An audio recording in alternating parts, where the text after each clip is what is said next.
Inibalang rasyon o kon food packs aton pagaistoryahan sang malulo kag mahinakon. Hindi kinagayaw-yawanay kag nagasinggitanay nga daw si Mystica nga idukbuang. Kasi gutom sila! Hindi nyo ba naintindihan yun?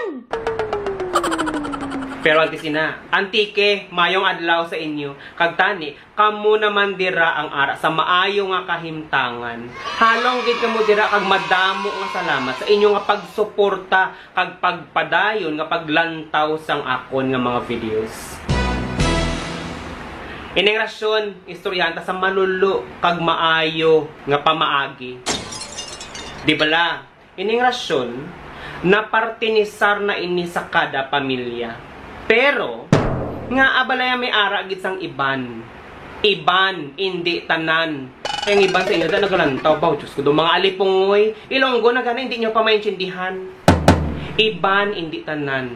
Nga kung mabalaan nila, nga ang pamilya may OFW, hindi nila pagbuligan o kung hatagan sang rasyon.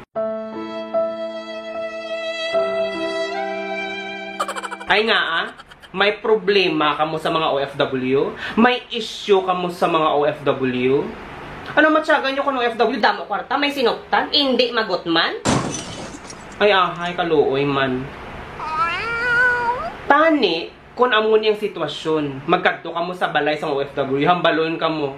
Ang amon party, ihatag lang sa mas nagakinahanglan. Di bala, kampyon? Hindi kay, i-assume ninyo basta OFW, hindi na paghatagan. Sa subong nga tiyempo, gakinahanglan kami sang inyo nga bulig, kaya ang iban sa amon, no work, no pay. No work, no pay. Ano amon nga ipadala? Ang amon pamilya, magutman?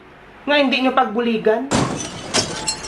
Gani sa mga tao nga amusin na, dapat sa inyo pabot-botan, kay pating inyong paminsaron, daw natuyawan. Ikaduha, inang mga reklamador, inang mga tao nga hindi makontento, biskan hataga na sang rasyon. May reklamo pa kamo? May hambal pa kamo nga kulang sa gihapon? Ay, antes ang crisis, hindi kamo pigado? Subong hindi na kamo kasako? Tani kung gusto ninyo sang hayahay nga pangabuhi, wala kamo nagtinamaran.